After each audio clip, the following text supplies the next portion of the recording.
Dear student, welcome back. Sir Qasim आपके साथ मुखातिब है।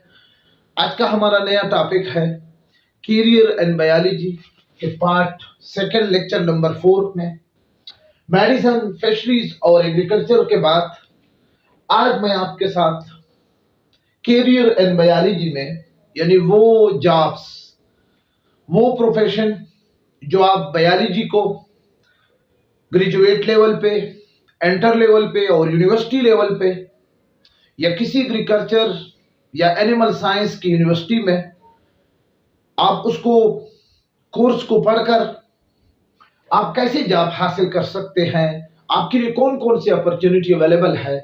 तो चौथा, इससे पहला पार्ट फर्स्ट गुजर चुका है। आज कैरियर एंड बायोलॉजी में सेकंड पार्ट है एनिमल साइंस, हॉर्टिकल्चर और फॉरेस्ट्री पे मैं आपके साथ डिस्कस करने जा रहा हूं।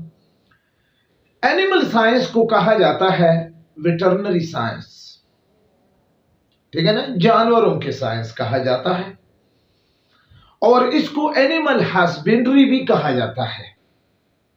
अब एनिमल साइंस में डियर स्टूडेंट क्या होगा, आप बायोलॉजी को ग्रेजुएट या पोस्ट ग्रेजुएट लेवल पे पढ़कर आप एनिमल साइंस में कैसे ये जॉब एडॉप्ट कर सकते हो। तो याद रखिए कि व्हाट इज एनिमल साइंस। अब एनिमल साइंस क्या है?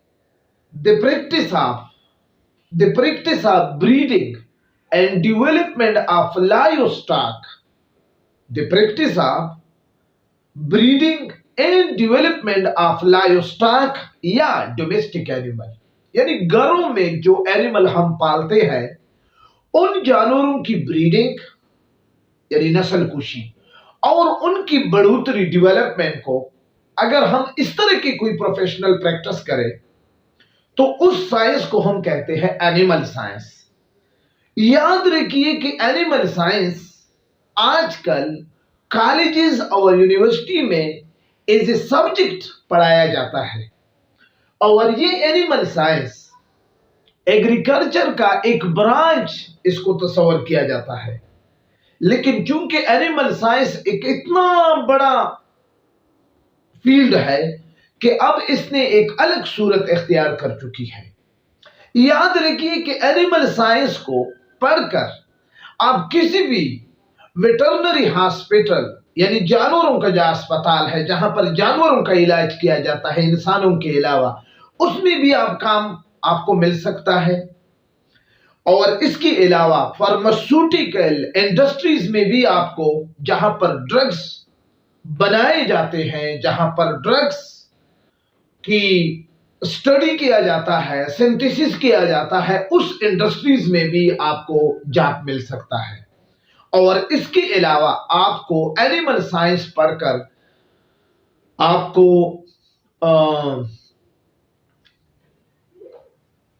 वेटरनरी, फार्मास्यूटिकल इंडस्ट्रीज में, फूड इंडस्ट्रीज में भी आपको काम मिल सकता है। और इसके अलावा आपको लाइवस्टॉक, इसका अपना डिपार्टमेंट है, ठीक है ना। और इसके अलावा आपको फार्मिंग यानी पोल्ट्री फार्मिंग या फ्रूट फार्मिंग या फिश फार्मिंग, इस तरह की कल्चर में जहां पर एनिमल को रेयर किया जाता है, टेक केयर उसका रखा जाता है, आपको एनिमल साइंस में इस तरह के जॉब आपको मिल सकते हैं। तो ये भी एक बेस्ट फील्ड है। आप एफएससी फ्री मेडिकल के बाद ग्रेजुएट लेवल पर और पोस्ट ग्रेजुएट लेवल पर आप इसको करके इस जॉब को आप इख्तियार कर सकते हो। नेक्स्ट है हमारे साथ क्या है? नेक्स्ट हमारे साथ है हॉर्टिकल्चर। इसको कहा जाता है बागबानी, पने बागबानी। इसका सिंपल डिफिनीशन यह है कि the practice of plantation is called horticulture. याद रखिए कि हॉर्टिकल्चर गार्डन कल्टीवेशन मैनेजमेंट को कहा जाता है।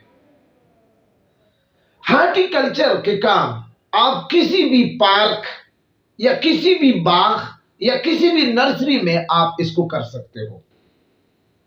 यह भी याद रखिए कि हॉर्टिकल्चर को ग्रीन बेल्ट के लिए, ग्रीन बेल्ट क्रिएशन के लिए इस्तेमाल किया जाता है। लेकिन इसकी इंपॉर्टेंस भी मौजूद है। एज ए हार्टिकल्चरिस्ट, यानी अगर आपने हार्टिकल्चर में कोई डिप्लोमा किया है या कोई ग्रेजुएट लेवल डिप्लोमा किया है या पोस्ट ग्रेजुएट लेवल डिप्लोमा किया है, तो आप कैसे जॉब्स आपको मिलेंगे? तो एज ए हार्टिकल्चरिस्ट आप इसका अपना कारोबार भी खोल सकते हो।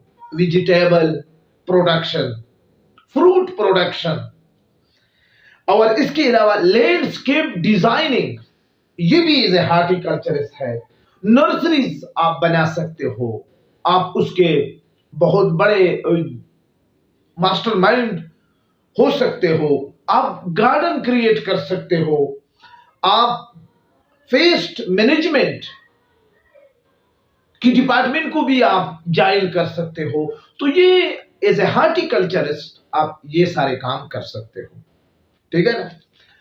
अब इसके बाद है क्या कि फॉरेस्ट्री,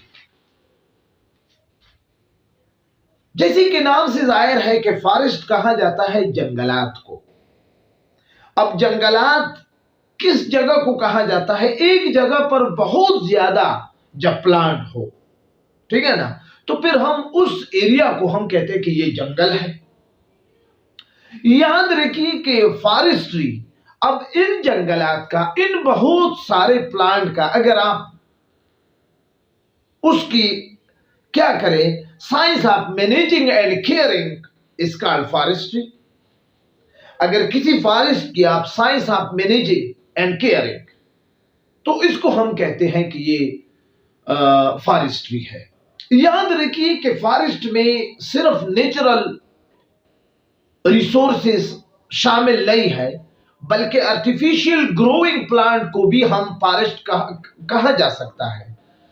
ये भी याद रखिए कि हम फॉरेस्ट के जरिए, पहले जमाने में जब हम हाई स्कूल में क्लास 7 और 8 में पार्क स्टडी में हम ये पढ़ा करते थे कि जंगलात के फायदे बयान करें, तो जी फॉरेस्ट के बहुत ज्यादा बेनिफिट्स हैं।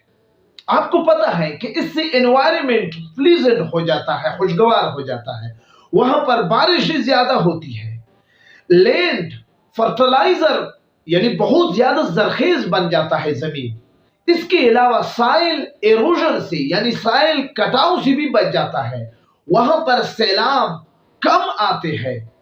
और इसके अलावा वुड प्रोडक्शन के लिए भी हम इसको इस्तेमाल करते हैं। खेलों के सामान, रेलवे के पटलियां और किश्तियां बनाने के लिए भी जंगलात इस्तेमाल किए जाते हैं। किसी भी मुल्क की इकोनॉमिक पॉइंट ऑफ व्यू को हाई करने के लिए जंगलात इंतहाई अहम है और जरूरी है। विदाउट फॉरेस्ट कोई भी डेवलपमेंट, कोई भी कंट्री अच्छी तरीके से तरक्की नहीं कर सकती। तो बहरहाल मेक बाय जंगलात ये एक अलग डिपार्टमेंट है इस मुल्क में। जिस तरह वापडा है, जिस तरह एग्रीकल्चर है, तो ये फॉरेस्ट का ये भी एक अलग डिपार्टमेंट है। याद रखिए कि इस महकमे को आप कभी कर सकते हो एज ए कैरियर। आप इंटर के बाद भी कोई फॉरेस्ट का डिप्लोमा कर सके, ग्रेजुएट के बाद भी आप डिप्लोमा कर सकते हो, और पोस्ट ग्रेजुएट यानी मास्टर करके आप इस जॉब्स को ज्वाइन कर सकते हो। याद रखिए कि ये 3 लेक्चर आपके सामने, ये 3 पॉइंट मैंने आपके साथ, 3 कैरियर, एनिमल साइंस, हार्टिकल्चर और फॉरेस्ट्री। इसका काम एनिमल साइंस में ये नहीं होगा एज ए कैरियर जब हम डिस्कशन करेंगे कि भाई बायोलॉजी पढ़ने के बाद आप किसी जानवर को क्या करेंगे, उसको चारा डालेंगे या उसको बांधेंगे। नहीं नहीं, ये जी इसका काम ये है कि एक अच्छी नस्ल के प्लांट, अच्छी नस्ल के जानवर जो डोमेस्टिक एनिमल है, हम वो पैदा करें। कैसे आप वैरायटी को, कैसे आप क्वालिटी और क्वांटिटी के लिए, बेटर मैनेजमेंट के लिए काम कर सकते हैं, ये मतलब है मेरा। इसी तरह एज ए हार्टिकल्चर इसका ये मतलब नहीं है कि आप सब्जियां काश्त करेंगे, बागबानी, नर्सरियां बनाएंगे। नहीं, नर्सरियों को बनाने के लिए जो मैनेजमेंट किया जाता है वो उसको आप डील करेंगे कि कैसे एक बेहतरीन नर्सरी, कैसे हम बेहतरीन पार्क बना सकते हैं। वो उसूल आपने वज़ा करने होंगे। ठीक है ना। ये दूसरे काम तो सारे लेबर के हैं। इसी तरह फॉरेस्ट में भी यही बात है, आप एज ए फॉरेस्ट ऑफिसर इसको ज्वाइन करेंगे। ये नहीं है कि आप किसी जगह जाकर वहां पर पहले खुदाई करेंगे जिस तरह मजदूर करते हैं, और फिर इसके बाद प्लांट को आप निगाहदाश्त करेंगे, जानवरों से बचाएंगे, उस पर कांटेदार तार जी बिछाएंगे। नहीं नहीं, ये सारी चीजें नहीं है। ये तो चौकीदार या लेबर का काम है। इस करियर इन बायोलॉजी आपका काम ये होगा कि भाई किस इलाके में हमने फॉरेस्ट डेवलप करना है आर्टिफिशियली, या जहां पर ऑलरेडी पहले से डेवलप है उसकी मैनेजमेंट हमने उसको ख्याल हमने कैसे रखना है एज ए फॉरेस्ट ऑफिसर। ये अगर आप इस तरह के करियर आपको फिर मिलेंगे इंशाल्लाह। इसी करियर एंड बायोलॉजी पे 2 पॉइंट अभी भी करियर में आपके कोर्स के मुताबिक रहे हैं। एक है फार्मिंग और एक है फोरेंसिक साइंस। इस पर पार्ट सी में लेक्चर नंबर 4 उसी पर फिर डिस्कशन करेंगे।